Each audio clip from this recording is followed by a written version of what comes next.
happy Saturday, and welcome into another edition of the Tailgate right here on Pub Sports Radio. Week 10, boys. We are flying along. It is going by so quick, man.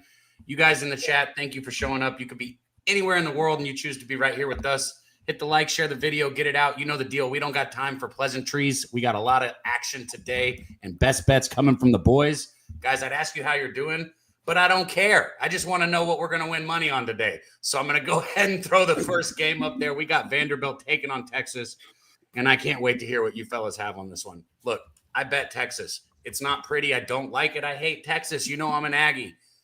I've also been betting Vanderbilt. I'm 4-0 when I bet Vanderbilt the last, 10 weeks. So is everybody. So is everybody, right, Guns? There you go. So why is this line sitting at 2.5 -3 for Texas? I guess because Texas is at home. Look, here's the storyline that I don't like, but I think that we're going to get. You look at Diego Pavia's numbers and you put them side by side with Archie Manning. They're basically the exact same numbers. Now, that can't quantify the fact that Diego Pavia is a winner. I get it, right? He's got that something that a lot of people don't have. He finds a way to win football games. But side by side, statistically, Archie Manning has only gotten all the hate because he was so hyped up, right? And he hasn't lived up to the hype, but he hasn't been absolutely horrible. He's a freshman, or sophomore, whatever, redshirt freshman, whatever the fucking age is. Give the kid a break, right? He's developing as a quarterback. The storyline I don't like that's going to happen, Wine Time Guns Moose, is Texas's season was over. Last weekend, it was done. They were down by 17 points to Mississippi State. They were out of the picture. Crazy. Everything was done. They come back. They win the football game. Now they beat Vanderbilt at home, and guess what? Everybody's going to be talking about Texas again. Texas is going to be in the playoff picture. Archie Manning might have salvaged it, and we're going to get the whole storyline flip. I hate it, but I think it's what's going to happen. It's why I took the 2.5 with Texas. Now I want to hear what you guys think. Yeah, I'll just break this down from the market really quick. I don't have a play in this, but I mean, right now, if we're looking at the market, guys, at Vanderbilt, let me pull this up. Sorry, I did have it. Now I can't find it. Let me see here.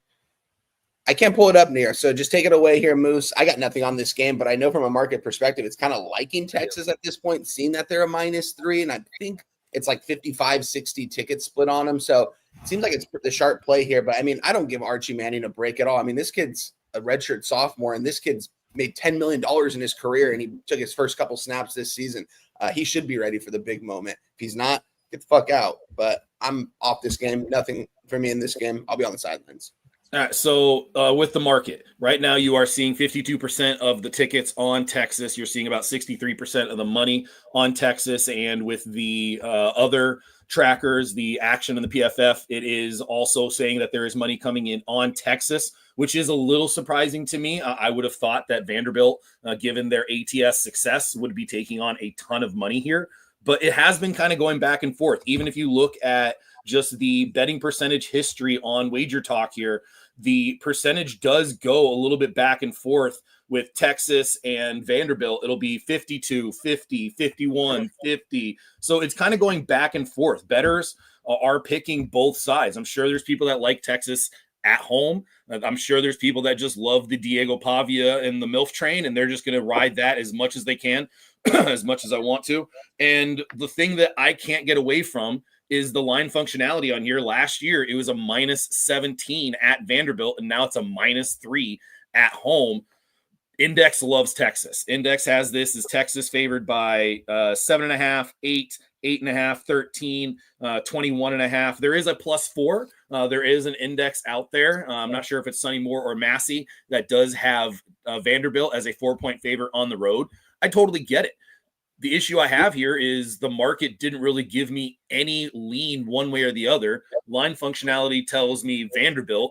Index tells me Texas. So I just ended up staying off. But there's reasons to be betting each side, and you have a strong reason depending on where you plant your flag. But there are too many flags I can plant, so I'm staying off this game. Are you muted? All right. Still muted. Take it over, Guns. Oh, I'm just saying. I thought I heard Moose say. I mean, Moose, you should mute if you're going to talk about riding other dudes. Did he say he was riding Diego Pavia? No, the That mom. was a joke. You had it. Oh, your fucking timing was perfect too on that one, dude. That's a good one. The mom. All right, let me talk about this game too. I think Moose is right. I think this is a Texas spot. We have to find like a money line oriented thing, maybe like piggyback with something else. I don't want to take the spread on this one because Diego Pavia is a beast. He's a legend. The only non-cover that he had this year was against Alabama, and that was a fluky type of cover backdoor with Alabama to get that touchdown. But what Texas does is what Vandy wants to do offensively. Vandy wants to run the ball, 6.3 yards per carry. They're third in the country in that statistic, and they're 18th in the country in rush yards per game. But Texas, top 5 rush defense in the country, third in opposing rush yards per carry, 2.4 given up to opponents, and 4th in the country in rush yards per game. So if Vandy can't run the ball, I don't see them like trying to pass the ball. As good as Diego Pavia is, that is not a good spot for them, and that's why Texas is the favorite, in my opinion, in this one. Of course, line functionality doesn't work for me because, like Moose mentioned, Vandy was a 17.5-point dog last year. Now they're a short dog on the road. It is very different, but I think the total has validity when we talk about the total in this game because I believe the total in the game last year was extremely high.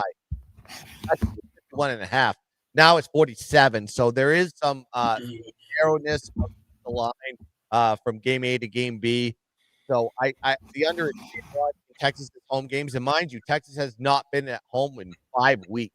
So I think the defense is going to really pick up in this one. I think it's going to be low scoring, and if you can stop the run, you can stop Vandy from scoring. Vandy hasn't really scored a lot of points in the last 2 or 3 weeks, so I think the under has validity. I would take under 47 if I'm going to play this game.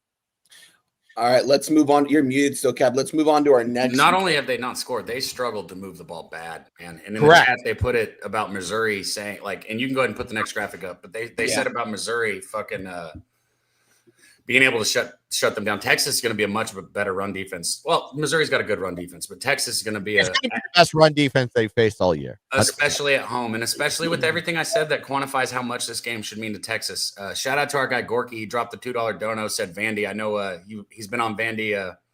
Him and I have gone back. Everybody, so have I. I just don't want to take it here. It's a weird line. Yeah. And shout out to everybody in the chat, man. Big Maestro, Phil the Kill. We're trying to keep this thing moving so we get it all in. But Carlos, Nasty Nate, there's my dude, Ron Lofton. All you guys, man. We love you guys. Thank you for showing up this morning. Share the video if you can. I am on Texas. I guess I'm the only one who's going to be official there. I like the under that Guns was talking about. I lean Texas. I'll say that. I lean Texas. All right. I think it's a good pick. Well, let's keep it rolling. Wine Time, I'll let you intro this one because I don't got action on this one. But again, shout out to everybody in the chat, man. If we hit the 275, I'll do another giveaway. I sent that 25 out when we hit the 250. So shout out to you guys. Man, Bear Pig goes, we get it. You like it. All right, let's move on here to University Park, Texas, Gerald F. Ford Stadium. SMU Mustangs taking on the Miami Hurricanes. Guys, this got to be the first time in college football we've seen a team not leave their state until November. It's absolutely wild. This team has not left the state of Florida. It's going to be the first time leaving, heading over to SMU. Coming off a tough loss, guys. That line was fishy. Me and Moose were talking about it all last week. Why was Wake Forest only a plus 3.5 in that game? I mean, shows you why, because they won that game outright. It was just a spot for Wake Forest. I like everything they're doing over there. I like what Rhett Lashley's doing, and coming off a loss here, that he kind of knows that they got to get it into gear here. They have to pretty much win out if they want to go to an ACC title, and they could pretty much eliminate Miami right here and put themselves in it, because if they beat Miami, they're going to be ahead of Miami in the ACC. And I don't know if they beat them here, but I think we're going to get the best effort out of Rhett Lashley, out of Kevin Jennings, out of this run game that we heard about all offseason, say this was going to be an insane rush attack. We haven't seen too much of it. I want to see more of TJ Harden. Want to see more of Chris Johnson II. And this defensive line, I don't think anyone talks about this. I mean, is this the best defensive line in the ACC? All four of these guys combined for nearly 21 sacks between the two edge rushers and the two guys in the middle. I like everything. I think they're going to put pressure on Carson back all day long here. It's going to be a hostile environment. Fans are going to be rocking for this one. I'm on SMU. I got the 12.5. It's down to a 10.5 right now. We're seeing 53% of bets, 53% of the cash on SMU. So it's pretty much an even split right now. I think SMU might be on upset alert here. I don't know if they get this outright. Didn't sprinkle it, but I'm pretty close to sprinkling this money line, and I think I will. Moose, let me know if you think I'm wrong. No. I mean, obviously, we talked about this week, and one of the big things that we have to address here is the injuries for both squads. SMU has just been riddled with injuries. Wine Time, you talked about this already. You alluded to it. That last week, we were wondering what the hell is with this Wake Forest line. Like, that is a short line. But you look at the injury report, and it was a long injury report. They kind of went to battle saying, we're just going to go with our backups. We're going to kind of go with our subs, and we're going to do the best we can, hoping that scheme and schematics are able to win the day. And look, they played well. The defense showed up, but that offense just really struggled to kind of get inside the 20 and then put the ball into the end zone. This week, they are getting healthier. They are getting some of their skill position players back. Miami had a very positive injury report on Tuesday. It was said that they're going to be getting potentially a cornerback, a defensive tackle, a linebacker back, and they've gotten their linebacker back. They do have one of their better linemen as a game time decision, but their cornerback, OJ Frederick, is listed out now, so he is officially out. And if you're Miami and you're trying to be in this game, in the first road trip outside the state of Florida, the defense is going to have to show up. Manny Diaz on the road. I'm sorry, not Manny Diaz. Why am I blanking right now? Brett Lashley. No. Miami side. Oh, Cristobal. Cristobal, yeah. Mario Cristobal. Yeah, Mario Cristobal. I don't know why Manny Diaz, Mario Cristobal. Sometimes you get. He was the head coach for Miami at one point. Yeah. So right before Cristobal, wasn't it? I think that was the transition. Yes. Yeah. Anyways, sidetracked, back on track. It has had struggles on the road. Remember last year when they went to Cal as double-digit dog and they barely won, shouldn't have won. Refs kind of gifted them. And that has been a bugaboo for Cristobal is on the road ATS. Lashley has never been more than a 3-point dog at home. This is a very, very big swing by the market saying that they are double digit, but the market did come back to SMU. You saw it open at around a 12, 11, 12, and now it's down to a 10. You're now seeing 10s and a halves. Potentially the 11 is coming back with Miami money coming in, but I will trust Lashley here in a spot where he's kind of starting to get healthy, getting some pieces back. And the big factor, and I'll end on this, the SMU offensive line was never really hit too hard by the injury bug. They've been pretty healthy throughout this. What's going to be a key factor is SMU winning in the trenches on the offensive side of the ball. If they can maintain that line of scrimmage and they can prevent that Miami pass rush, I think that they are going to be able to move the ball, and you will see an outright win. I feel confident in SMU being able to cover here, if not win outright. I want to give it before Guns breaks this down. I want to give a shout out to Noel 207 499 Dono, blessing everyone in the chat. Appreciate you for blessing our action, my guy. Cheers to you. Guns, take it away, my guy. I said this on your chat yesterday when you were on with the show that on Pub Sports, but like Miami is due for a loss. They're due for a loss. And I said this is a 2 to 3 loss team. I just don't know where that road loss is going to come. There is 2 games at the end of the year that Miami has to play on the road. It's Virginia Tech and I think Pittsburgh. I think Pitt. Yep, it's Pitt. Yeah. So I don't know if it's this game because like SMU really hasn't showed me anything this year. Granted, this team is coming from a college football playoff perspective. They just don't look the same. And why is the line as high as it is for a Miami team on the road in the first road game of the year? And I was like, I would think it would be a lot shorter if they thought SMU had a shot. I think I'm going to wait and pass on this game, and I'm going to look at the 2 games at the end of the year. It's Virginia Tech, when I'm sure they're going to have Enter Sandman pumping. That's going to be a big game for them. And Pittsburgh in whatever the state, it used to be called Heinz Field. They ain't called that anymore. I don't know. They call it Acrisure or something like that. It's like one of those weird names. But like, I think I'm going to wait to fade Miami. I'm going to wait to the end of the season. So I'm going to pass on this game. All right. Daby Cab, you want to do a touch up on this game? Or are you cool on this one? No, God tell me that we're not talking Virginia Tech again, boys. I just heard Guns say Virginia Tech. Please tell me we're not doing that shit. I just said there's opportunities for Miami to lose, and I picked 2 spots. All right. I don't know. There's two people that give me shit for backing Virginia Tech, and two of them are on screen, and Moose and Cab, because they know I back Virginia Tech almost. I am on them this week, but I ain't going to talk about it. We don't got to graph. It is so rare for me to give people shit too, because I'm one of those people even you guys, if y'all win a bet in the chat, y'all are telling, hey, you fucking suck for betting the other side. I don't do that. I keep it quiet. But when it's Virginia Tech, I got to speak up. They're so fucking bad. Okay. And I've been saying it all year. Yeah. All right. Where do we want to go to? Cab, you want to go to another morning game here? Do you have anything in these morning games? I have Vandy early, but that's my only early morning bet. Let's do Duke Clemson. Gooey McDougal. Anything we don't have a graphic for, I can type it up. Duke Clemson. Yeah, we don't have that one. So yeah, let's do Duke Clemson. If you don't want introing it all, I'll make it too. So. All right, so we've got Duke here. Moose, I'm going to let you I'm going to intro this one first, just from the market standpoint. I don't have anything in this game, but we're seeing Duke right now currently -3.5, -4 at some spots. Superbook has it a -4 right now. Duke is -4 or Clemson? Clemson is -4, and they're playing at home, guys. I mean, we knew in the beginning of the season we were high on this team. Looking at the market, though, 57% of the bets, 66% of the cash coming in on Duke. And it's looking like the line is moving towards Clemson. Something tells me that this is a Clemson spot. If I was going to move on this game, it would be Clemson or pass. This team was too talented not to be good this season. The fact how bad they are with the coaching staff that they have and the personnel that they have, it's absolutely wild. Pass for me. Moose, let them know. So yeah, it's another one of those spots where the bets have been back and forth. It has been, it has been Clemson at times. It has been Duke at times. The line got all the way down to Duke -2 at one point with Duke money coming in. And then when the Clemson money came in, it went back up to 3.5.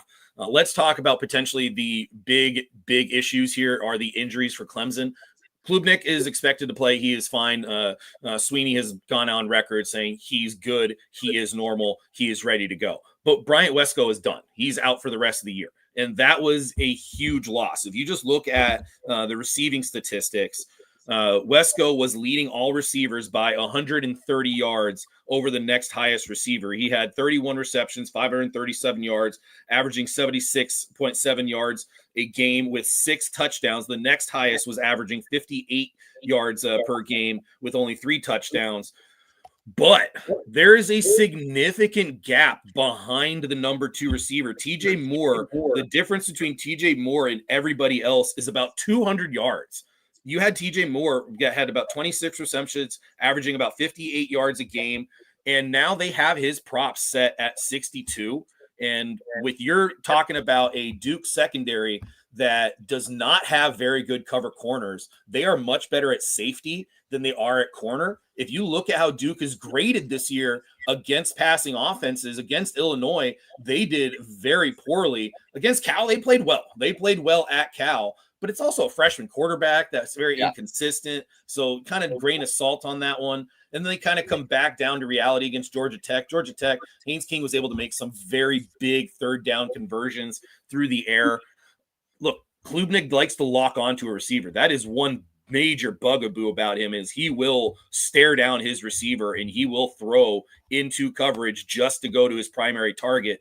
Who's going to be the primary target now that Wesco's gone? Dude, it is going to be TJ Moore. He is going to ascend because he's already been the secondary guy. He will ascend to the primary receiver. He will be the number 1 guy against the Duke's coverage, secondary coverage that is poor. Give me TJ Moore receiving yards over 61.5 at -110.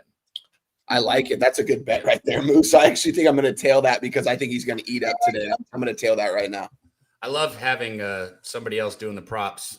I love that shit, man. Shout out to you guys in the chat, man. Mel's, Phil the Kill, Gooey McDougal. Did I get that right? Haven't seen that name. Good to see you, Gooey McDougal. Guns, you got action on this one? I do. Let me talk about this one from a total perspective because I think it kind of correlates to what Moose is trying to say on this one. Duke versus Clemson. Duke's coming off a bye, so they're going to be prepared. They're off a home loss, too, so they're going to be hungry. Clemson 3-4 in the year, coming off a bye as well. So I think both these teams are going to come out well rested, well prepared in this one. Yes, Clemson did have a slow start to the season, especially on the offensive end, but look at them in the last 4 games. 31 points per game, 462 yards total offense, 68% pass completion rate, 339 passing yards per game. They have picked up the pace. Duke on the other side, explosive offense, 37 points per game, 451 yards of total offense, 73.1% pass completion rate, 294 in the air. Mensa added to that offense gives them that electric feeling for the Duke Blue Devils. Clemson also, got to look at them at home.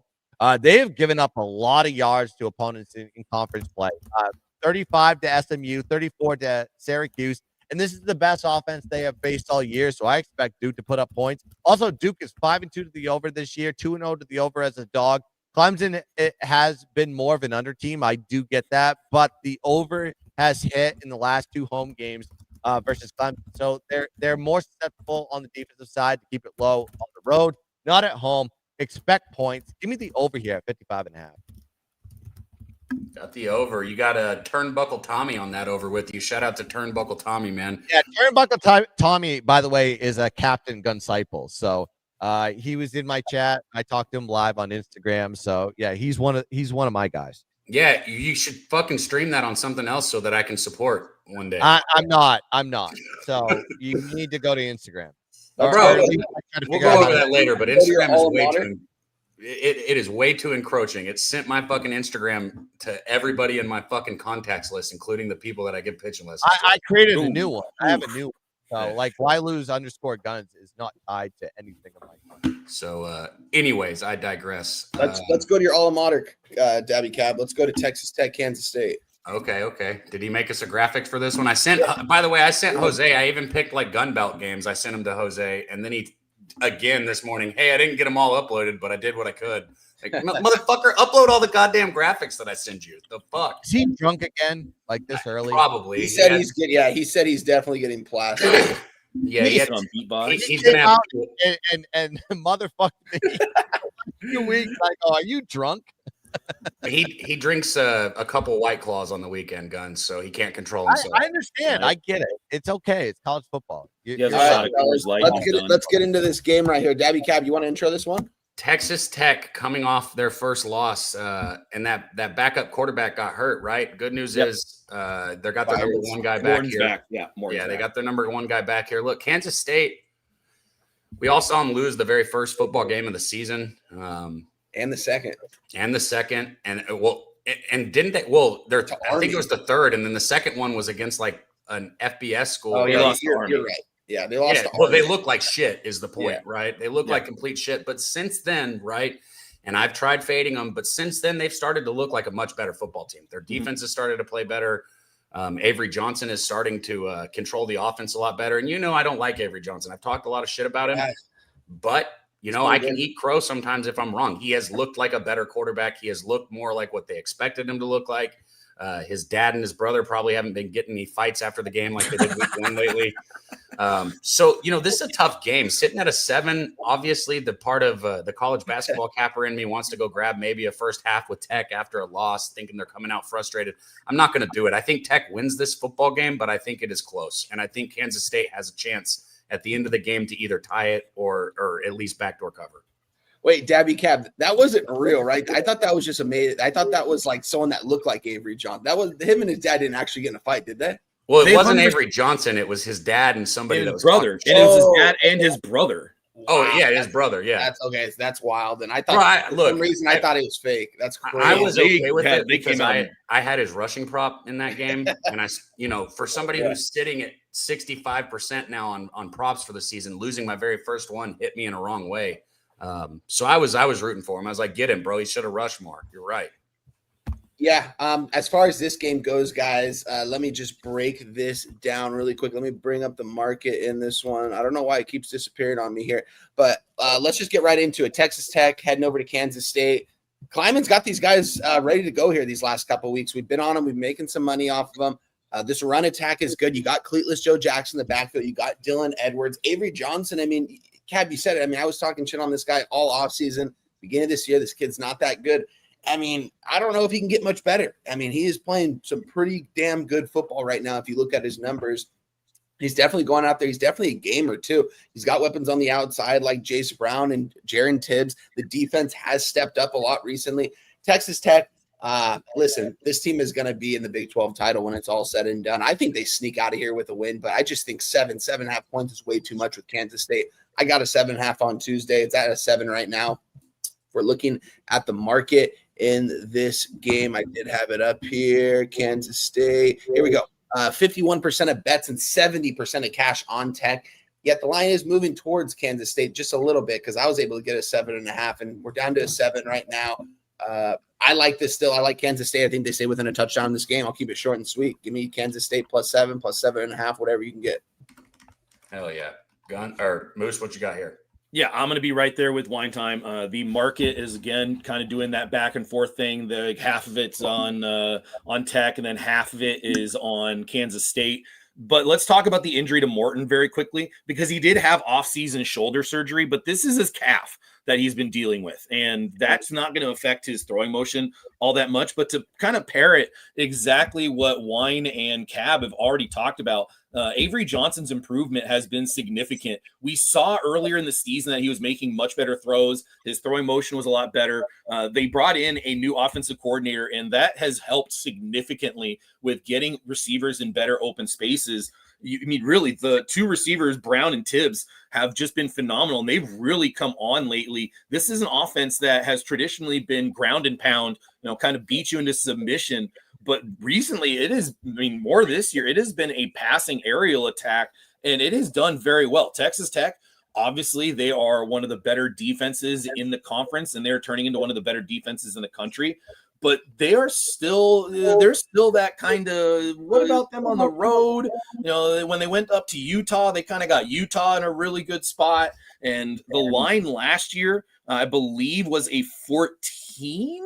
If I'm remembering correctly, if I can bring it up as I'm kind of talking here, it was it was a 1 point favorite. Sorry, it was a 1 point favorite. Kind of 14. Sorry, I was thinking of a different game. Whoever it was, we probably should have slammed that shit on the other side last year.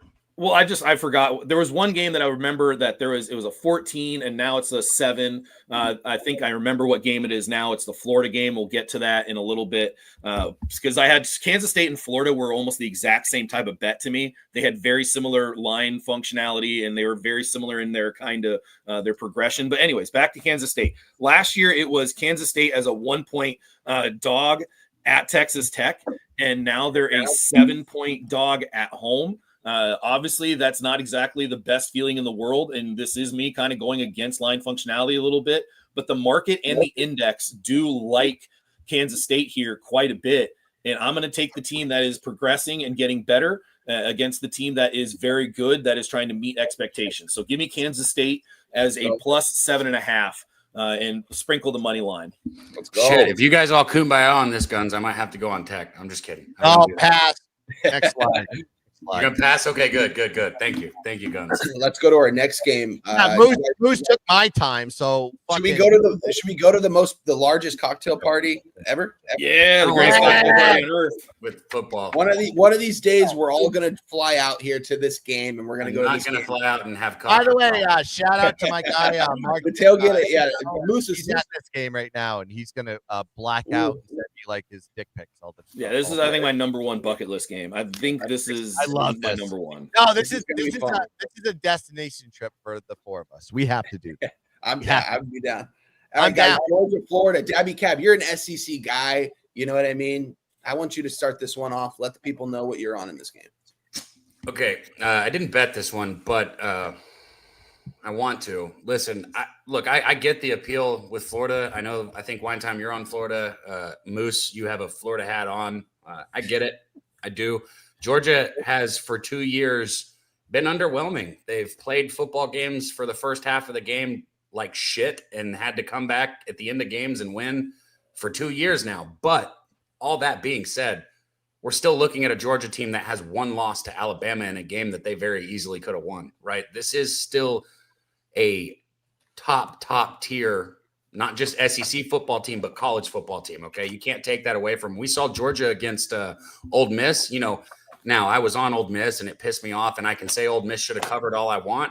But what Ole Miss did not do is force Georgia to punt the ball at all. The entire game, Georgia was just going, put, handing it off and going for fucking 4 yards. Every single play, 4 yards, just wiping the floor with Ole Miss's off their defensive line. And this is a spot for Florida where it's like, you got one more game, so I think Florida gets up for it. So I get it why you're on Florida. This is a neutral site. I made the mistake of saying it was at home when we were capping it on Jimmy's show. And if it was at home, I'd be on Florida with you. I would. Because it's at a neutral site, I would only bet Georgia if I was betting this one. I know y'all hate to hear that, but that's where I'd be at. Yeah, I mean, Georgia's number 5 team in the nation. I mean, they're playing – I mean, Georgia knows how to win. I mean, Kirby Smart, I think you mentioned on the show too, he doesn't care what the score is. He wants to come out of every game with just a win. And he does, exactly. And I think that could happen here today. But I just think with the change at coach for Florida, the coach came out, he said, we're going to change some things up on offense. We're going to make things easier for DJ Lagway. We're going to get the ball to the playmakers in open space. What they should have been doing all year. DJ Lagway, you shouldn't be asking him to throw the ball vertically downfield. He was good at it last year. People didn't really have tape on it, but he hasn't been successful at this year. He hasn't been efficient, I should say. Napier didn't adjust the offense at all for his. No, not at all. And he was the one calling. He was the one calling plays, which is absolutely wild. He should have given those duties away, and he didn't. And I think the offensive coordinator is going to change some things up. He's got guys. Listen, this Florida team is very, very talented. Going into the season, this was one of the most talented teams, not only in the SEC in the country. Like people were saying, like this is it. Like if Billy Napier can actually coach. Like this team could go to a college football playoff. Couldn't do it. But they've got the talent on the outside. I like their receiving core at 2 true freshmen in there who are really talented, really fast. You got J. Michael Servan. You got Eugene Wilson. So many guys. I like the backfield and Bog. I like DJ Lagway. I want him to run with it a little bit more here and be a little bit more of an athlete. And I think we're going to see that a little bit more here today. Give me Florida. I got the 7.5. I think they're going to be able to stay within one possession of this ball game. I don't know if they get it outright because Georgia knows how to win. Kirby Smart knows how to win, but I think it's going to be close. This isn't necessarily a home game for Florida because Georgia fans travel really well. And I do assume that they will be at this game because it's largest cocktail party, you know what I mean? Everyone's going to want to be at this game, but I do think it'll probably be a 65-35 split for Florida. So I think they will have a little bit of the home field advantage. I'm on Florida here. Take it away. Yeah, that's you, Moose. So the big thing that I do kind of want to point out, kind of go into the fan, the fan percentages.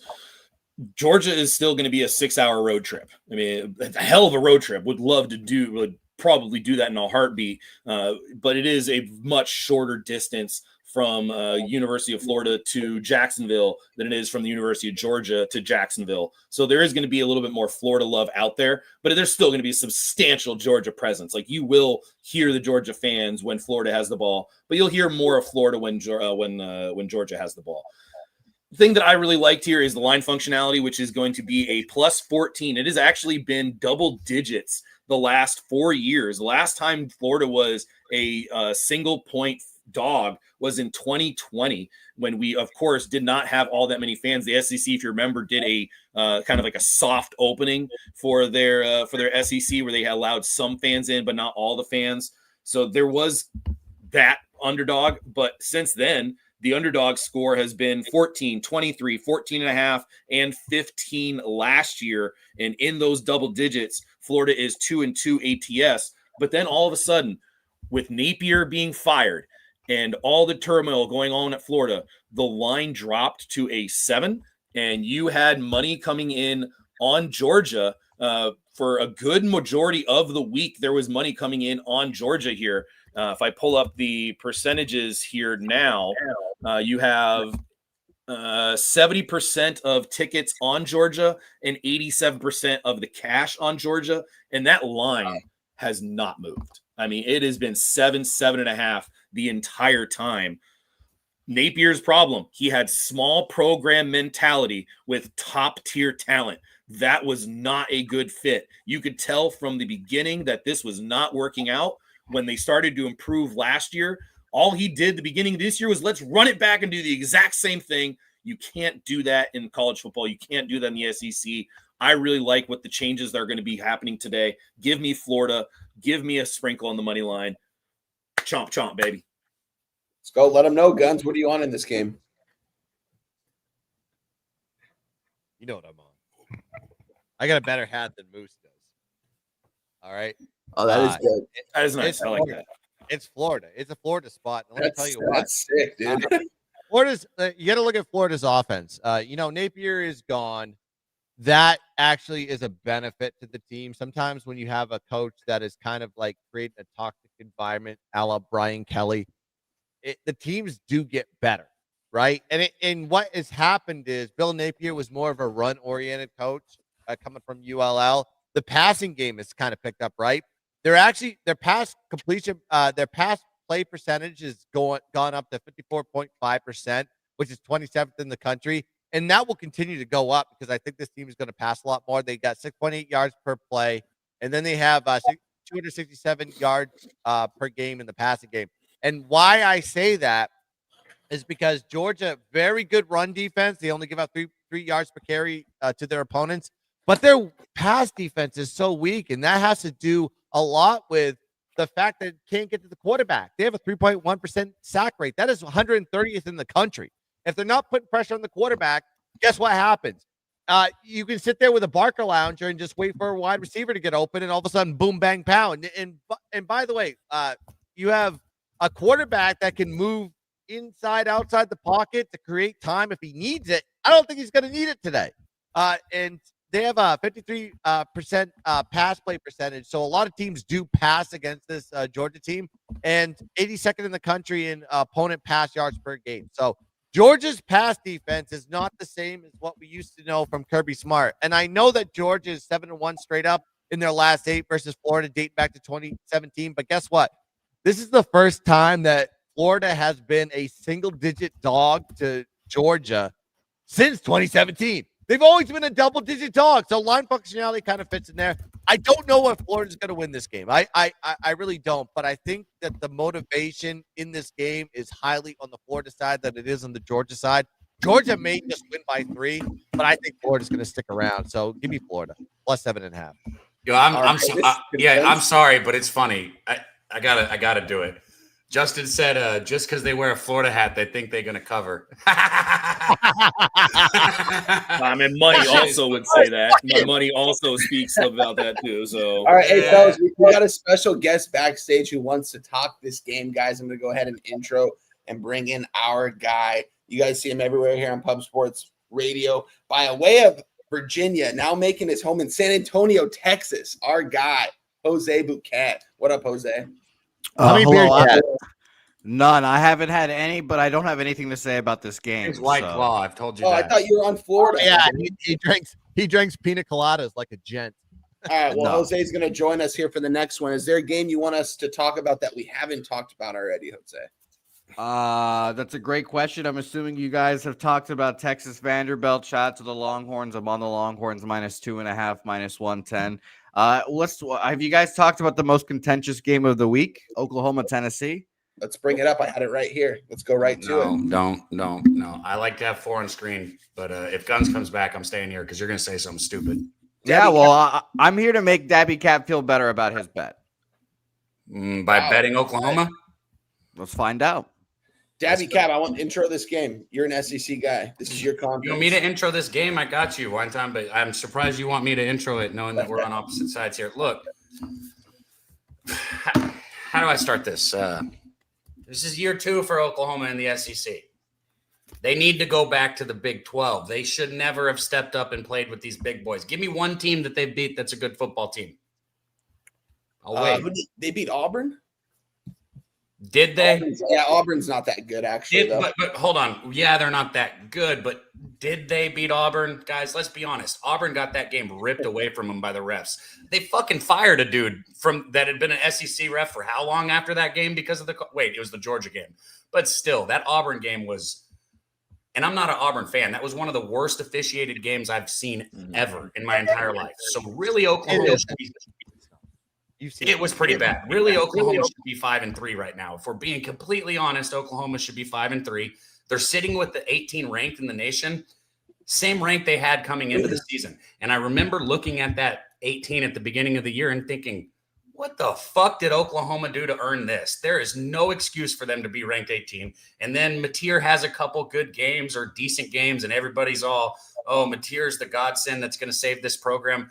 No, he's not. He's not a terrible quarterback, but he is not the guy that he was. He's hurt. He's hurt, and people aren't really telling.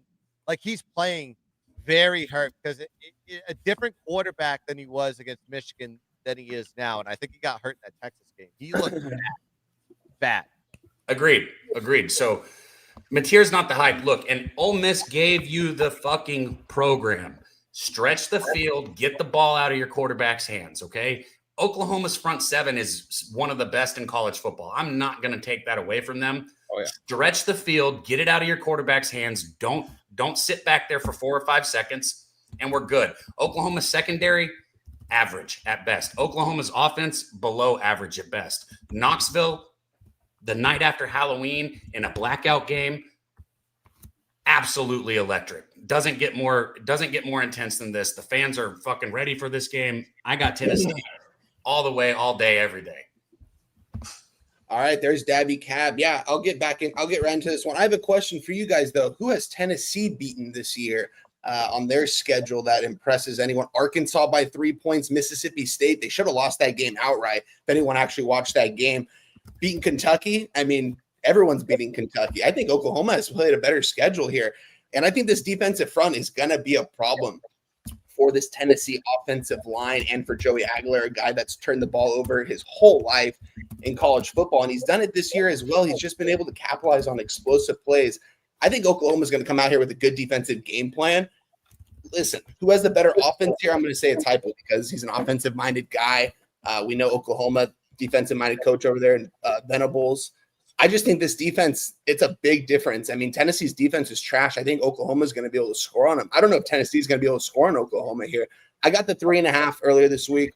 I think looking now, you can only get 3s, and we're probably going to see 2.5s here pop up here shortly. We already are seeing 2.5s pop up. 72% of the bets, 79% of the tickets on Tennessee. Lines moving towards Oklahoma. This was, I don't know. I think Oklahoma wins this game outright. I think they're the better team here. Give me the plus 3.5. Sprinkle that money line. Let's go. So not saying Tennessee's defense is good, but always going to want to counter in a game I'm passionate about. Look, when you put up 45.6 points a game, it is fucking hard to keep the other team out of the end zone. When you're averaging, 9.6 yards per play, when you're moving the ball down the field like that, and your defense is constantly on the field, it is a different. The numbers aren't just the numbers that you're looking at. That's all I want to say. Yeah, no, I hear you. But yeah, again, it's just neither of these teams have really faced anyone good in the SEC. Tennessee got the doors blown off them against Bama, and that game probably should have been a little bit more out of hand. I don't know. I'm on Oklahoma here. I wasn't a big fan of Oklahoma going into the season. It's just in this particular game, but I've also been fading Tennessee a lot this season, guys, and not being successful at it. So we'll see what happens here. I just like Oklahoma. I think the defense is going to get them the cover in this game, if not outright. John Mateer is going to do his thing. Just don't turn the ball over, John. And again, he's been turning the ball over his career too in college football. So 2 guys that have been turning the ball over.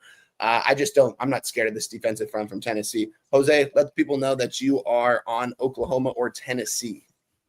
Yeah, I go against Cab frequently. It typically doesn't go my way. I've learned my lesson, though, not to talk shit in the middle of the games and motherfuck Cab. Oh, really? The last 2 something I've games, you learned. basically motherfucked me. So, Well, you earned it. The shoe fit, guns, and you had to wear it. yeah, and I did. I took it on the chin. So go ahead. But 72% of the bets, 79% of the money on Tennessee, like Wine Time says. I don't know anyone on either team besides the old classic John Mateer, and I fucking hate Oklahoma. They're on my top 3 least favorite teams, programs, beings. I hate them, and I am on them today, +3, -110. So, Cab, you should feel a little better about your bet now. Moose, let the people know what you're on in this game. If you are on anything, you can pass it. Hell no, I'm off this game. Fuck all this shit. This is All right, then ridiculous. pass. Don't So talk about hold on. Let me explain something here. No, you don't have When Tennessee has the ball, you're going to be seeing some really good football because the Oklahoma defense is very, very good. The Tennessee offense is very, very good. But when the ball is flipped, the Oklahoma offense is not all that good. The Tennessee defense is not really all that impressive. I just put in the chat. Tennessee ranks 122nd in points per quality drive. And if you look at their red zone percentage, they rank 122nd in opponent red zone scoring. Like, it's fucking horrible. They have allowed a score on 100% of the red zone trips at home. Jeez. That's not good, dude. That's not good at all. So when the Oklahoma has the ball, I don't want to see that game at all. But when Tennessee has the ball, hell yeah, that's going to be some good football because you got a good defense and a good offense. But I can't bet a game where only one half of the game is going to be somewhat predictable and the other is just like I got no idea. Oklahoma isn't exactly the most prolific offense in the red zone either, only 82nd in points per quality drive and 59th in quality drive rate, meaning they are not exactly getting to the red zone all that much, and when they do, they're not exactly all that consistent. So I am off this game. I love that you guys seem to be confident, but yeah, I did not see it. Guns, are you on anything in this game or you want to pass?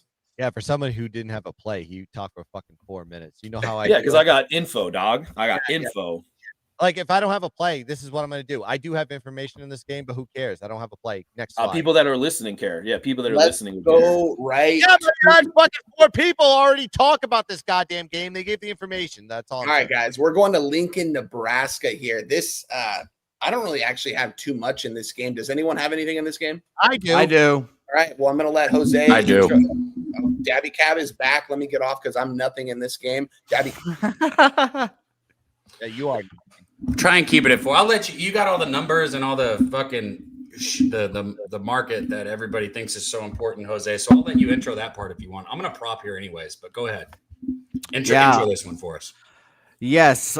So market wise in this game, we've got 52% of the bets and money on USC. A few days ago, I have it written down for when I actually capped a game. It was 54% of the bets, 69% of the money on USC. So line has been coming down. People betting Nebraska, which is nice to see here. For the line movement here, we've gone from 6 to 4.5 at BOL. Heritage and Bookmaker at 5 right now here. I am on the Nebraska Cornhuskers because of this. Matt Rule, hopefully you can get your I'm not really his shit together. I don't think he's a very good coach, but he just got re-upped over there, so maybe he's feeling good about himself. And Lincoln Riley is not good, so Nebraska for me. Okay, Nebraska. I'll come back to me if you want, Moose. Anything on this one? I think it's going to be interesting to see what kind of USC team shows up here on the road. They have not exactly been the most prolific team when they are traveling to the eastern side of the country, but this is not exactly the eastern side of the country. This is kind of in bumfuck nowhere. Sorry, Nebraska, but I mean, based off of that one South Park episode I watched, it's very bleak out there. I kind of think that this is a game where you should see points. I'm not overly confident. The market had a lot of bets on the over, both tickets and cash. Didn't really move. That's where I would like to go, is the over, but I just can't really get there. USC's rush defense has been pretty poor this year. Nebraska could potentially open that up. That is a strength of their offense.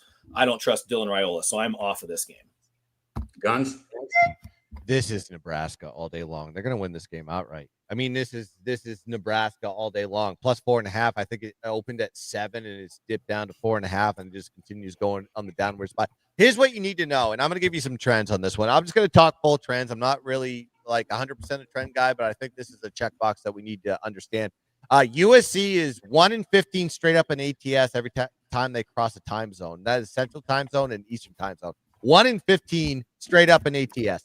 And Lincoln Riley, every time he goes on the road, he's 3-12 ATS. It's like this team cannot perform on the road. They perform well in the Coliseum. I get that. But we've seen it multiple times, and people want to go and jump on this USC train thinking they're good. Nebraska is good, and Nebraska has had their woes. I mean, there was some, a little bit of uncertainty with Matt Rule, whether he's going to stay with the program or not. But Matt Rule did sign an extension to his contract, meaning he's dedicated to the Nebraska cause. And I think that is a motivation not only to the players on the team, it's a motivation to all the recruits that are going to be coming into that program in the Cornhuskers. I think they're on the upward trend here, and I think we need to back Nebraska here. Nebraska's not only going to cover this spread, they're going to win this game outright. Nebraska +4.5 and the money line. I got to hop in really quick. Nebraska is not a good football team. That's where I was going to go. I was going to say, Where what are we doing? Watch. Yeah, What are we doing with the word good today? Watch. Like they're good, like Auburn's good, because guys, I take Auburn over this. They didn't even look good against Minnesota, who just got blown out by Iowa. They should have This is lost. why They we should did- have lost to Cincinnati. Week one. This is why we buy stock. We buy penny stocks here at Gun Corp. No, I hear you, Guns. I hear you on Nebraska's side in this one. That's what I would be on. But I think between these two football programs, it's not even better. Even close, who's better? USC is much more talented. They have the better quarterback in Jaden Maeva over Dylan Raiola. Better receiving corps, better running backs. I don't know. I mean, Nebraska, I do think is the side though. At home, USC, crossing over the Midwest. I never want to back them on the road here. I just had I've been fucking smack on Nebraska all year, so I had to come. I have a question here. Who's the better coach? Who's the better coach? Stinking Riley or Matt Rule? Matt Rule. What's Matt Rule's record against ranked opponents in his career, guys? Matt Rule's dog shit too. He's never. Oh. I mean, come on. He won at Baylor 1 year, goes to the NFL, gets killed there. He's got every resource at Nebraska, all this NIL money, and he can't even win there. He said it's national championship or bust this year. It's a bust for Nebraska. Yeah, super was true. Raiola. Raiola was the one that said that. Points. It's going to be an over. Yeah, but no, Guns. I do think Nebraska is the right side here, though. After saying all that, So I got action here. Me too. Listen, I'm not this is the first time I've taken Nebraska all year. This is the first time. yeah. I'm not a big Nebraska backer, but I think when USC crosses a time zone, I'm going to fade them. Yeah, Every I time. hear that. All right, I got action in this one. I'll just jump out. I took King Miller. I took his rushing prop. Now I got it at 79.5. Let me see if I saw this correctly. And I posted it so everyone could have. Somebody said it went up to 92 and a half. That's fucking wild. 79.5, and now it's up to 92.5. I still like it. He gets 100 plus here. And you guys saying that you're on Nebraska makes me like it even more. Okay. The closer, when I'm on a prop, I want the game to be close. I don't want it to necessarily be a blowout. I know you might think, oh, it's a blowout, they'll just hand the ball off. Well, at that point, the defense knows that they're running it. It's just it creates a shitty situation like I had with Memphis yesterday. I want the game to be close. King Miller averaging 63.3 yards per game. So why is his number set so high? He wasn't their main guy, okay? At the beginning of the season, he wasn't their main guy. He took over that job against Michigan where he had 18 carries, 158 yards, and then again against Notre Dame where he had 18 carries, another 70 yards. I know 70 wouldn't have got there, but Notre Dame is a little bit better defense than this Nebraska team. I think even the Guns Nebraska fan can agree with that. So I'm going to tell you guys right here, I love this rushing prop, even at the 92.5. So King Miller, take his rushing prop, and we're getting paid today. That's a solid bet. That's a solid bet. I like both those I looks like by that. you guys in this game. I actually like, Dabby. I mean, just can I help out Cab a little bit on this?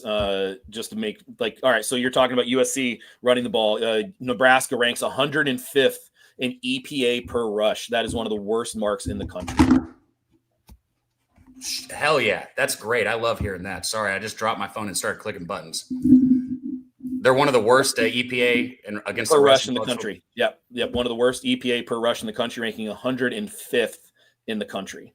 And another thing, guys, that I like to look at as we move on to the next game, but one of the things I like to look at before I take a rushing prop, and I highly recommend everybody else doing this, look at the carries, okay? Look at what their over-under on carries is supposed to be for the day. If you pull up King Miller right here, his rushing attempts is set at 17.5. So they're saying like he's probably going to get, 16 to 18 carries. Obviously could get more. I love the number if he's getting the ball 18 to 20 times. So that's where I'm at. Jose, what's your next one, man? I'll put him on the ones you're betting. Last game for me here is NC State, Georgia Tech. Oh, okay. Did you make a graphic for that one? Yes.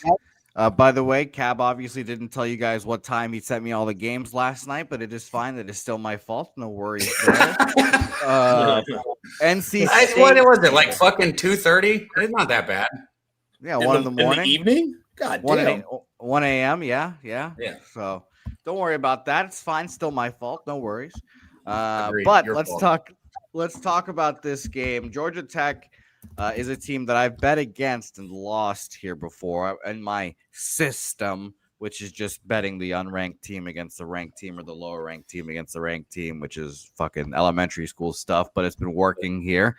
Georgia Tech has beat Duke the other week, and now here I am again saying, prove it to me again, Georgia Tech. I love Haynes King.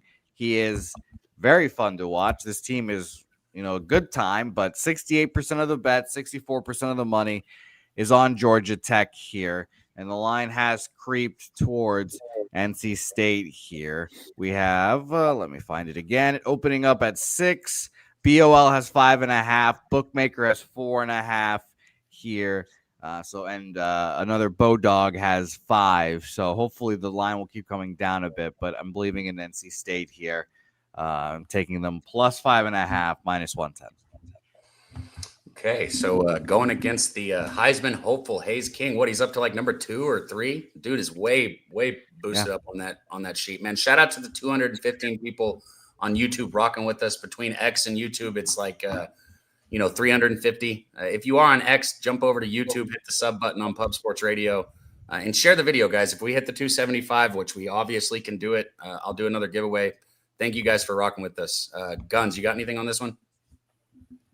It's funny because Shark texted me. He goes, and what he said was like, Georgia Tech's going to lose today, right? And he asked me that question, and I said, like, they're going to lose eventually. I just don't know when. And if there's a spot for Georgia Tech to lose, it might be this one. I mean, NC State plays well at home, but what is keeping me off this game is because I watched NC State play Notre Dame, and maybe Notre Dame. This game is going to be a barometer if Notre Dame is one of the better teams in the country. If NC State is able to either compete or win this game against Georgia Tech, it's going to tell me everything I need to know about Notre Dame. Notre Dame thumped NC State in South Bend. I mean, crushed them. So am I going to back NC State at home in any way, shape, or form? Absolutely not. But I don't like Georgia Tech as the favorite. I love Brent Key. I love Haynes King. I love this Georgia Tech team altogether. But every time they're a favorite, it seems like they forget how to cover because they're not the dog. They don't have that life in them. So I'm going to pass on this game. Moose money. What you got? All right. So last year, the total was set at 51.5 and went over 59. So this year, of course, what's the total up to? It is up to 58.5, and it got up to 59. I think I at one point saw 59.5. That's a rather large discrepancy. We call that line functionality, and favors the over here. Let me go a little bit deeper on this. When you talk about North Carolina State's defense, which is kind of one of the issues going into the season, does play better at home, but they are one of the worst defenses in terms of giving up quality drives that reach their part of the field, reach the red zone. They rank 124th and give up a quality drive 52.4% of the time. Georgia Tech ranks 31st in quality drive rate with a 50.7% quality drive. And North Carolina State is solid in the red zone. They are pretty solid there. They do rank 36th in the country in points per quality drive. Georgia Tech, though, is also very good in the red zone, ranking 35th. One of the things that I kind of found interesting, though, is the Georgia Tech defense has played much better than I thought, but they still allow a lot of yards. When you're watching these games, you're going to hear the phrase bend but don't break quite a bit with this Georgia Tech defense. They rank 64th in quality drive rate. They rank 78th in points per quality drive. Those aren't awful, but they allow yardage. They are not all that great on early downs, which North Carolina State is on the offensive side of the ball. Both teams struggle late in the downs. I just think North Carolina State defense isn't all that impressive. When we saw them play well early on against East Carolina, we've seen them play well at times, but they're coming off one of their worst performances of the year. And Georgia Tech rushing attack is one of the most dynamic ones in the country because you have the Hayneses that are so good back there in whatever they want to do, whether they're running the the read option, whether they're running RPO. I mean, they can do so many different things offensively. This game just seems like there's going to be a ton of points. So I took it earlier in the week. I didn't exactly get the best number, but I am on the over here. I am on over 58 for this game. Beautiful. All right, I just made one more addition quickly here, and then I'm going to get out of your guys' way. It's a big game. It used to be, at least. Penn State, Ohio State. I don't know if you guys have talked about this game yet. Nobody gives a shit about this game. I got you. I do. Here's the thing. I'm I want to joking. talk about this one. First of all, Jesus Christ, I'm going to stand for Jose because I need him on my side. He's been shit lately. well, I think I am going to be on your side here, Guns, and it'll be like we're simpatico on bets here this week, and maybe that's a good thing for us. Which is here. bad. Who knows? We'll But see. this game is very interesting to me because here's the thing: the market's saying that Penn State is able to keep this game close, so I'm going to bet on Penn State here. But the thing that I stepped into this game thinking about was look ahead line. We've got that, and it's 3.5 Ohio State. What has changed from this Penn State team to really get that line to juice all the way up there? It's the same team, except they don't have Drew Allard now, and he really wasn't that good. And is he worth 14 plus points? No. Is James Franklin worth that? James Franklin probably hurts them in this game because he loses all big games. Well, he's not there anymore. Exactly. So that's the point. So the fact that all of these points are now included in Penn State when we had a look ahead line at 3.5 is like, you know what? Fine. I'll take all these points. I'll take the Penn State and any Lions here plus 19.5 or plus 18.5 minus 110. There's 71% of the bets and money on Ohio State. This line opened up at 20.5 and is tickled down. So I am on Penn State here, expecting them to keep this game respectable. I'm off this. You guys can talk this one out. Moose. You got anything, Moose? Yeah, I do. So I've talked about this before. This probably won't come as a surprise. Since 2023 in conference, Ohio State 6-17 to the under. And when you look at this game historically, back in 2020, it had a 63-point total. Back in 2021, a 60.5 point total. Back in 2022, a 60.5 point total. And then we're down to 46.5 under. Now we're down to 48 under. And now we're right back down to the under. Give me the under on this. One of the other things I found very, very shocking. Well, not shocking, but when Terry Smith had one of his first his first true pre-game pressers, he goes out and says, yeah, I don't really see too much wrong with our offense. We're going to continue to do what we need to do. We need Katron Allen to be Katron Allen. It's like, are you insane? Like, have you been watching these games? Like, you guys are just running in between the tackles right into a mess of people, and you are not getting out in space. Was Tyler Warren really that important to your offense that when he's gone, you have no functionality with your offensive unit? Because it certainly looks like that. Penn State team total under would be a look. I'm just going to go with the full game under because I do think the Penn State defense is still there. It is still strong. And this game has been trending under the last few years. The line functionality tells me under. Give me the under. I got the worst number at 43. Did I get? Is that what I got? Is it now 45? Yes, correct. I got the 43, but you can get a better number now. I'm still hanging out on that under. The market kind of tells me that it's the under, although there was a brief blip to the over. I still like the under here. Give me the under. If Jimmy Knowles has any dignity, he will at least hopefully show up with this defense today. This guy is the highest paid defensive coordinator of all time in college football, and he is doing a shit job. It's the personnel he brought in, though. It's losing all those defensive linemen these last couple of years. All those guys are so small on the defensive front, if you guys notice. Nothing for me, though. Guns, take it away. You brought up a good point. Knowles is the defensive coordinator for Penn State, and I think it is polar opposite of what is going to happen in this game. Ohio State really doesn't have a lot of competition to build their resume to be the best team in the country. And they are just absolutely like mud stopping teams. We saw it against Wisconsin. We've seen it against everybody. They're just going into every position that they have, and they say, what's the line? I'm going to cover that by 2 scores. I'm not stepping in front of Ohio State way, shape, or form. They're just cruising. Their offense is averaging 36 points per game. You know how many points per game they give up this season? 6. Yes, I said it again. 6 points. This defense is inspired without Knowles.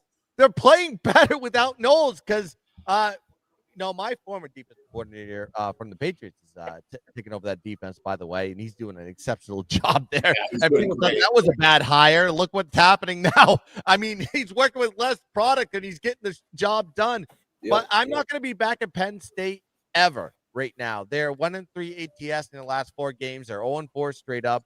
Ohio State has won 8 straight versus Penn State. They've covered 2 out of the last 3. But this is the first time they've been a double-digit favorite against them in a long time. Penn State is also 1-6 ATS this season and are off our road cover. So, yeah, they're done. They're finished. Also, Ohio State is 6-1 ATS this season. 5-1 ATS is a double-digit favorite. They're going to mud thump Penn State and make and I think this is like a primetime game on FS1. So, yeah, Ohio State is going to build a resume here and put a boot stomping to this Penn State team. If you're going to take the plus points and be cute, go ahead, be cute. But Ohio State is arguably, if I would probably say right now, the best team in the country. Ty Simpson is a dog. Bo Jackson in the backfield. Not the Bo Jackson from Auburn. I would talk about Bo Jackson's grandfather. I don't know at this point. Not unrelated, I think. Unrelated. But the wide receiver quorum is the best in the country. I'm not going to step in front of Ohio State. Ohio State's going to win by 40.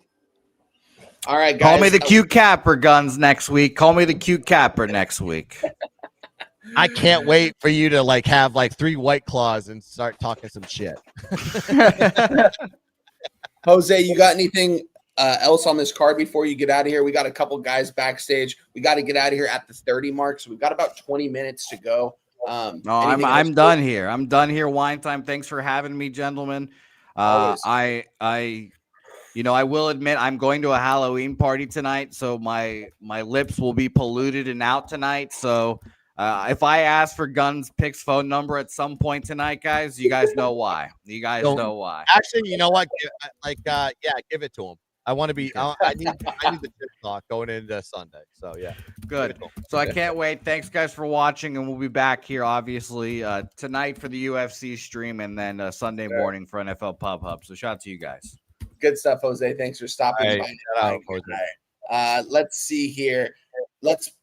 Daby Cab. All right, what do we want to do? Do we want to go over some you're muted. Do we want to go over some last minute bets? Or we want to bring Kong on right now and then bring Gorky on? You're muted. I think you're muted on the thing, actual. Yeah. Yeah, let's bring Kong on. Let him bring you guys your best bets. And then wine time, like you said, we'll recap our best bets and hit anything we missed. And then we got our guy Gorky on. Shout out to you guys in the chat, man. We got over 400 people here between X and YouTube. If you're on X, jump over to YouTube, hit the sub button. Thank you to the members that support this channel, man. We don't sell you guys anything. We just ask for you to support if you can. And it keeps us going. So that doesn't say Ohio State. No, it says this is the national champion right here. Well, without further ado, guys, we got our guy coming up here. Let me find this badass intro. Our guy, Big Hundo. Let's go, baby. Kong's Clips. Let's go.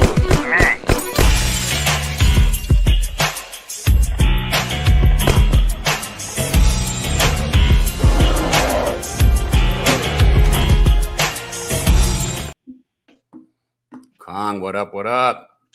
Happy Saturday. Cowboy Kong in the building. Happy Halloween weekend for college football. Let's get into it. It's going to be a great week. Had a great week through the week on the weeknight games. If you followed along on X, go follow me over there. Let's get started. I had an overall best bet. I was going to come on here and give you first, but I seen that Sam Levitt is no longer playing football this weekend.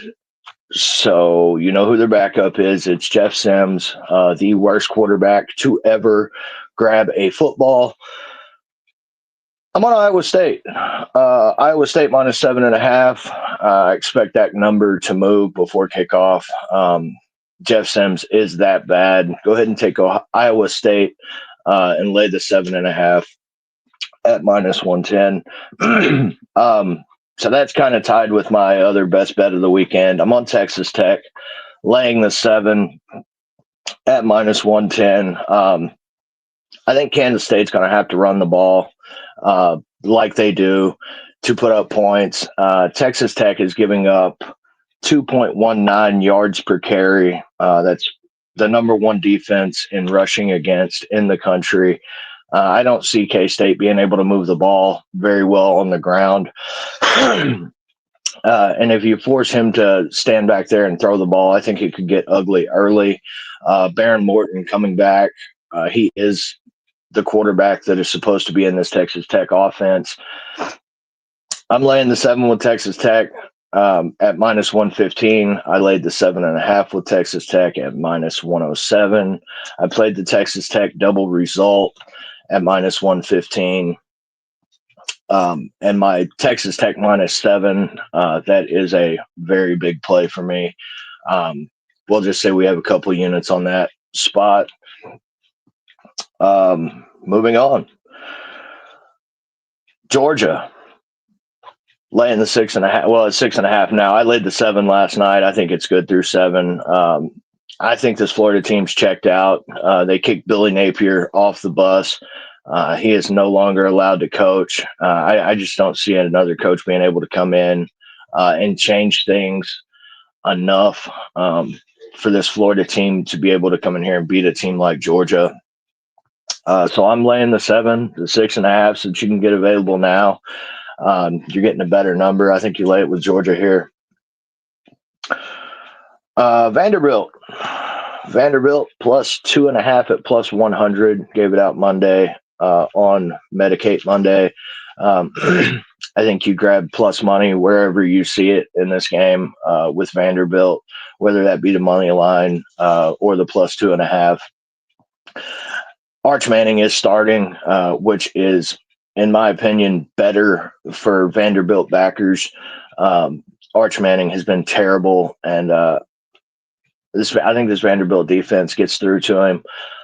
They are back at home this week, so take that for what it is. But if we remember anything from last season, Vanderbilt as a dog is bet on. Indiana and Maryland. Over 51.5 is what I gave out. You can get a 50.5 now. I think Indiana gets you 42 to 45 of those points. If we can get a little bit from Maryland here, I think this game flies over. So give me the over at 50.5 minus 110. Stanford playing Pittsburgh. Stanford going back home. Getting a big number at 14.5. I'm taking Stanford with the points. Pittsburgh having to fly all the way across the country. This Stanford team has been getting better and better every week. The results might not show up in the win-loss column, but this team is playing their hearts out, and I expect them to be in this game. Stanford plus 14.5, minus 120. Miami. Leaving the state, going to SMU. I think SMU's live in the first half, but this Miami team, they're really good in the second half of games, and that's usually when they take off. So I'm laying the full game with Miami minus 10.5. This team knows that they cannot afford another loss with their schedule. To make the big dance. So I think Miami comes in focused, and I think they get the job done at SMU. Cincinnati, headed to Utah. I'm taking Cincinnati with the points. I bet it last night at plus 10.5. You can get 11.5 right now if you're so inclined. I just think Cincinnati's in this game. They've been playing great all year. I think that's a lot of points to be giving a team that is in the mode that the Cincinnati team's in. Brendan Sorsby is playing great football right now, and Utah hasn't looked the greatest over the past few weeks. When they played BYU, they could not move the ball in imperative situations when they needed to get points. This Utah team had trouble moving the ball. And I don't think that's going to be the case with Cincinnati. I think Cincinnati can put up a big number here. So I'm grabbing the points with Cincinnati plus 10.5. That is a minus 110 spot. Wake Forest headed to Florida State. Florida State has turned into the team that we thought they were preseason. Getting a big 10.5 number with Wake Forest. I think it's closer than that. I think Wake Forest has a chance to win this game outright. So I'm taking Wake Forest plus the 10.5. Do not be surprised if Florida State comes in checked all the way out with the season that they've had. And they lay a fucking egg right in the middle of the field. So I'm taking Wake Forest plus 10.5 minus 110. Cade Klubnik is back for Clemson today. Before he got injured, I was betting on this team. This team has turned it around. Well, had turned it around before Klubnik got injured. I'm on Clemson here today. I was waiting on the injury news. Klubnik is in. I am in. Clemson minus 4.5. That number is at minus 110, playing Duke at home. I think Clemson comes in and gets it done by a touchdown. Lay the points with Clemson. Terrible news this week at Houston.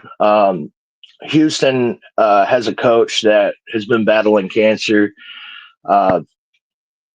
This guy finally met his match this week and passed away. They had a big story about him on College Game Day 2 weeks ago. And then they were talking about him again this morning. He passed away this week. I look for Houston to come into this game focused, ready to win a game for their coach. So I'm going to lay the 12.5 with Houston. Playing West Virginia at home, you can get to 12.5 right now at minus 110. Typically, when you see these kinds of things, it goes one of two ways. Teams come out inspired, or teams come in with that on their mind and they play like shit. This Houston team's been good all season long. They have a shot at the Big 12 title with the schedule that they have left.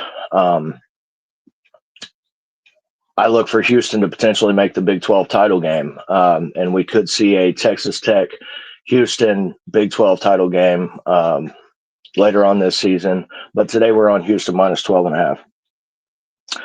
Plus money prop of the week. Going back to the Texas Tech game, I'm on Baron Morton 3+ passing touchdowns at plus 250. He's been sitting on the sidelines watching his team play without him. I think he comes in and does what he's been doing all season, and that's lighting up the scoreboard. Give me Baron Morton 3+ passing touchdowns. I have a double result parlay at plus 379. It's Texas Tech, Houston, Ohio State, and Indiana. Double result, all 4 games, plus 379. And we have the 2-unit parlay that has been dog shit this year. It is what it is, guys. Parlays are parlays for a reason. You only need to hit a few of these a year to remain profitable. So we look to hit this one again this week.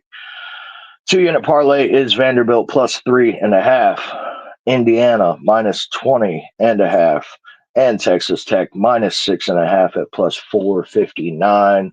That is how Cowboy Kongs is getting paid this week. Appreciate you guys for having me. Love you. Go hit the like button, retweet the show, follow me at Kongs Clips. I'm out.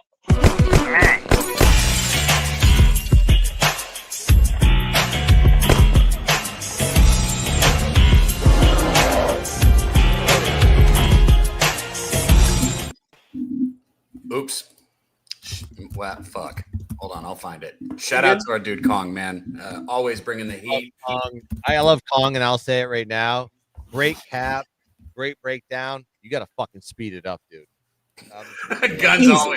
Guns always honest with that. That's, I mean, you know, I love the. No, he really does give really good picks, and like everything. I'm like doing this. I'm like agreeing, but you got to fucking speed it up, dude. Well, speaking of speeding it up, what other games have we not talked about? Let's recap our bets so we can get our dude Gorky up here too, because he's got some action for you guys, and Gorky's been hot. And if you guys missed any games, let me know. I'll throw it up. Like one I want to hit really quick we didn't talk about is the Mississippi State-Arkansas game. Let me see if I got it graphic-wise. I guess that doesn't even matter if we have a graphic or not. Where is it? Mississippi State, Arkansas. I got it. Hell yeah. See, you're faster than me. All right, look, guys.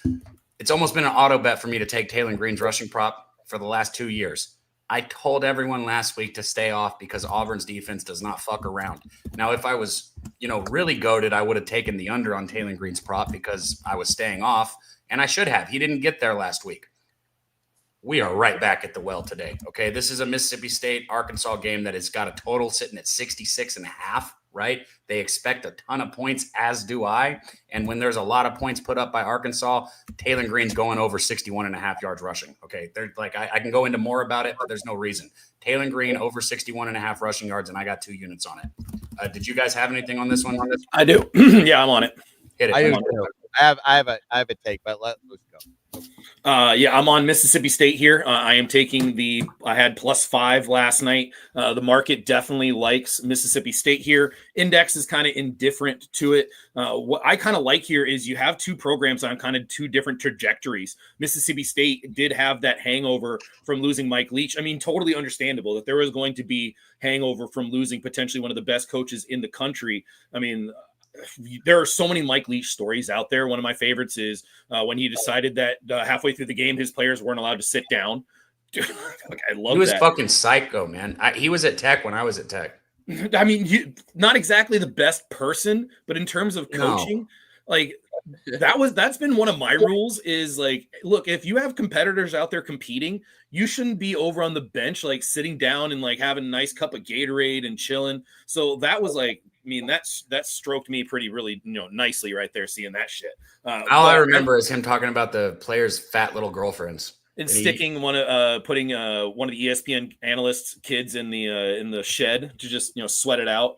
Oh yeah, I remember that too. Yeah, I remember that too. I mean, there's a bunch of great Mike Leach stories, but there's going to be a hangover because he was such a great offensive mind as well. And whoever was going to come in after that was going to have to struggle trying to figure out, like, okay, how do I make the adjustments? How do I navigate getting away from a Mike Leach offense into implementing my own type of offense? And it took some time, but we're starting to see that. Yeah, the 17-point comeback by Texas was not great, but still, Mississippi State got out and was ahead and just had some poor play down the stretch. I mean, they weren't ready to win that game yet. But from a coaching perspective, you love where that program is heading. Arkansas, I don't know where that program's really heading. I mean, they are kind of with the chicken with its head cut off. I do think there's going to be some points, but the market likes the under here. You've seen a lot of money kind of coming in on the over, and the line has not really moved. It's actually gone down. You have 88% on tickets on the over, 94% of the money currently, and it's kind of fluctuated between that mark, and the line has not gone up. It has gone down. So that's telling you that they're kind of expecting not exactly that many points. I like Mississippi State here. I also like their team total. If you're going to bet them at 31.5 over, you better like Mississippi State as a side. I tweeted this out last night, and I'll end on this. Mississippi State has covered the 31.5 point mark 4 out of their 7 games this year. Arkansas has allowed 33 plus points 6 of their 7 games this year. The one game they did not. Oh, offensive juggernaut, Arkansas State. Give me Mississippi State team total over 31.5. Give me Mississippi State +5 and sprinkle the money line. I gotta take. All right. Guns, what you got? Mississippi State is on the precipice of winning their first SEC game in 2 years, 3 years, or something like that. Like, they are just kissing, like, so close. And if there is a spot to do it, it's against an Arkansas team with an interim coach playing at home. And we saw what Notre Dame did. I mean, we've seen a lot of teams like do some damage. I know the offense for Arkansas is pretty much very good. I like Taylor Green, a very good quarterback in that position. But this team is getting good. This is the team that we're going to have to buy stock on. Not maybe this year, but next year I'm going to probably take Mississippi State team total over on their wins. They're on the precipice of being very good in the right direction. And I think it starts here. On the road, they're going to win this game. They're going to win this game outright. That's all I'm going to say about Mississippi State on this one. Is like the line is shorter than it was last year. And this Mississippi State team offensively can get the job done.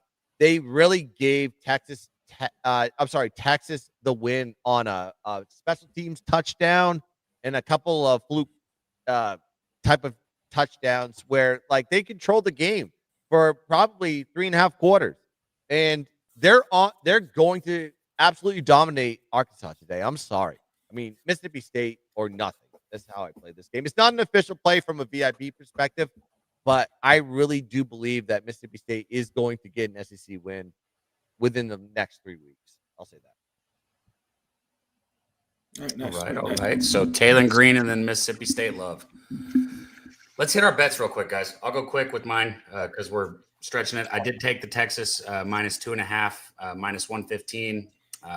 Got Taylor Green over 61.5 rushing yards, -114. I got King Miller over 79.5 rushing yards, -115.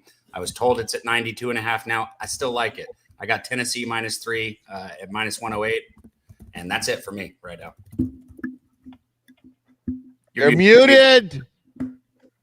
Let's go over my action. Why do you guys mute? And you guys just shut your fucking mouth and not talk. Oklahoma +3.5 at -115. Virginia Tech +10.5 at -105. Rutgers, Illinois over 62 -110. Didn't go over any of these games besides Oklahoma, but Colorado +4.5 -110. Kansas State +7.5 -110. SMU +12.5 -110. Florida +7.5 -110. Then we went ahead and added Michigan State +4 -120. You can get a better number available now, and I just added South Carolina Gamecocks +12.5 -110. And I'm also going to add a half unit on Oklahoma money line at +150. I just want to make sure that is all my plays. And I'm I'm considering going to the window on NC State. I haven't moved on it yet. Follow me on Twitter. That's my action today, guys. Okay. All right, I'll give you two of my plays for the show. Shout out, follow me on @Lose_Guns on Instagram. I do lives at 9 a.m. and also follow me on Guns Picks on X if you don't do so already. I give out a lot of plays on the lives and some VIPs, but I'll give you two plays here. And I have to go to the Gun Belt. I have to go to Arkansas and Troy, Veteran Memorial Stadium in Troy, Alabama. And what you have here is an Arkansas State team that plays well at home but plays bad on the road. They have a -15-point differential, -134 net yard average. They give up 453 yards of total offense to their opponents on the road. They are 1-3 straight up in ATS on the road this year, but 4-0 ATS at home. So this is why you have to go yin and yang with Arkansas State. They're playing on the road here with the Troy team that has played very well at home. They have a +4-point differential, +4.6 net yard average, 355 yards per game given up to opponents. They're 3-1 straight up, 2-2 ATS, but they're playing a bad ATS team on the road here. This is why I like Troy. These teams did meet last season. Arkansas State beat Troy, so there was a revenge factor here for Troy. 34-31. 7.5 point home favorites in that situation for Arkansas State. Now you see them, the line flip to the other side. Troy is the favorite here so it's a 14-point line shift. So do the math here. 34-31, add 14 points to that one means Troy is going to win by double digits in that one. Troy is a better team altogether. Troy is just red hot right now. I took them last week as a VIP, and this is the VIP to the people that watch on Pub Sports here. So I'm going to take Troy here -7.5. Also, give me a MAC play here for my second play. Central Michigan and Western Michigan. Both teams are very good on the defensive side of the ball. But you look at the time of possession between these two teams, right? Central Michigan is ranked 13th in the country in time of possession. You have Western Michigan that's ranked 44th in the country. Central Michigan is ranked 135th in pace. So they are playing slow, snail pace because they run the ball a lot. And also Western Michigan is ranked 87th in pace. Both teams have done well holding conference opponents to scoring as well on the defensive side of the ball. Western Michigan, 11 points per game. Central Michigan, 15 points per game. Last year, Central Michigan beat Western Michigan, so we have line functionality included. They beat them 16-14. Very low-scoring game, but the total in that game was 56. Now we're seeing 42.5, like low 40s in this game. So I expect a low-scoring game here in the MAC. Central Michigan, Western Michigan, under 42.5 is how I'm going to play this. So Troy -7.5, Central Michigan, Western Michigan, under 42.5. Shout out to my guy Guns. Moose, let the people know what you are on today. If we didn't talk about it, let us know, and then we'll bring our guy Gorky up here.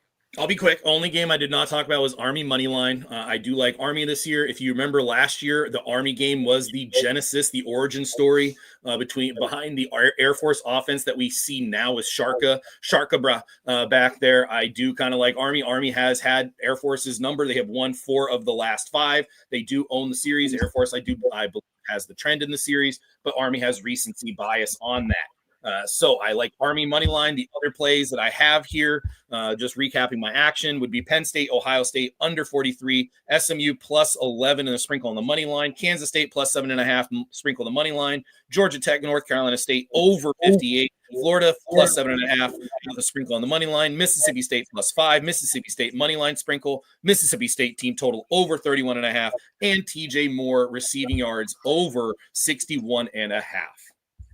I like it. I'm with you on that TJ Moore prop. Already played it. Great work today, guys. Mally Mal said anyone had plays on Baylor game. I didn't move on that game. That was a tricky game for me. If anyone wants to break it, anyone wants to talk about it. Market loves UCF. Market loves UCF. That's what it's looking like big time. But I can't. Dude, fuck Scott Frost. All right, yeah, I'm not on backing the road too, man. That's That guy could eat a bag of dicks. Let's bring on our guy to close this out, Gorky. We're a little bit past our time, so we're going to make this quick with our guy Gorky, but he's going to share our action. Let me introduce our guy right here by a way of Macedonia, now making his home in Toronto, Canada. Loves it out there in Canada. Bets the CFL. This guy bets everything every single day, and he's always smoking a cigar with the windows up. Shout out to our guy, the Goracle. What up, Gorky? Muted, my friend.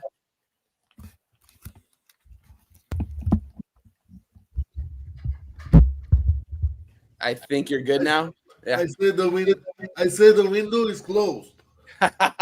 That's right. Yeah, window is closed. He's hotboxing the place. Gorky, let the people know what games you're on. Give us a quick breakdown, my guy. For me, this week, guys, are gonna keep it nice and simple. Georgia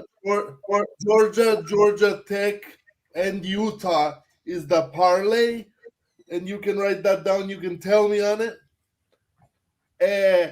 And where I think I'm going to be pretty much in the lone wolf category, even though I hear some of you guys are on this, I have been really high on Vandy this year. Texas is in for a disappointment because Kentucky, you came back and were able to squeak out a win in the fourth quarter. Good. Bo Nix did that in the NFL too. But this Texas team offensively sucks. It all starts with the fact that Arch Manning played high school football against some probably disabled kids in the Paralympics. So this is a problem. And I think Texas is going to suffer. That's it for you, Gorky. I like it. That's it. You've been writing Vandy all year long, so you've been making money back. I love Gorky so much. Jesus Christ. I absolutely believe in Vanderbilt, and just like last week, I was believing in BYU, and the week before that, I was believing. I know he fucked us both on that one. BYU. You guys didn't listen, man. I tried to tell you. I know. He's Red Arbach. Gorky's sitting back, smoking a cigar, enjoying watching the games. Red Arbach, just lighting a cigar on the fucking sidelines on the parquet floor, just fucking. But he did it in the last 2 minutes. I'm lighting up before the game, brother. He knows. Nice. Dude, I don't have listen, for the record, don't come at me about Texas today because I did not bet this game on the side. I will say that. No, I'm stepping in front of Diego Pavia. I will not do that. Yeah, I think this is gonna okay, he might not win the Heisman, and rightly he shouldn't. But this, if you want to put yourself into consideration for it, this is your Heisman moment. He'll have a seat, but he ain't gonna win the Heisman. No, this is your Heisman moment. Go down there and ask them, dice those motherfuckers up, and go back to Nashville a winner, man. I like it. I like it. Gorky, anything else you want to share with us today, my friend? No, because this is college. You guys know my CFL action already. If you don't, you can hit up my Twitter by following all of these guys, and I will pop up in your also related or whatever that's called. People you may know in common or whatever it is. Let's go get paid, guys, and let's get ready for a great slate of college football. Oh, man, I'm excited. Great work today, guys, as always. Anyone want to take us out of here before we get out of here? No, man, we're gonna have ourselves a goddamn day. I'm gonna be on Sports Grid at 12:14. If you want to go check me out with Gabe Morency and Cam Stewart. I have a question about that, Guns. Does he still stream live on the internet, or do I have to actually? Yeah, he's on YouTube. I think the stream does go out on YouTube. It does go out on Twitter, and then I'm on YouTube TV too. So, Sports Grid TV. I think if you look that up, you can find it. The link, if you go to I retweeted the link on X. So you can go. Okay, brother. I will. I will follow for sure. Hell yeah, man. You're there at 12 o'clock. 12:14. Okay, brother. Okay. Let's go, guys. All right, I'm gonna get us out of here, guys. Until next week, guys. Good luck on everyone's bets today, guys. Hit the like button. Love you guys. We're out of here.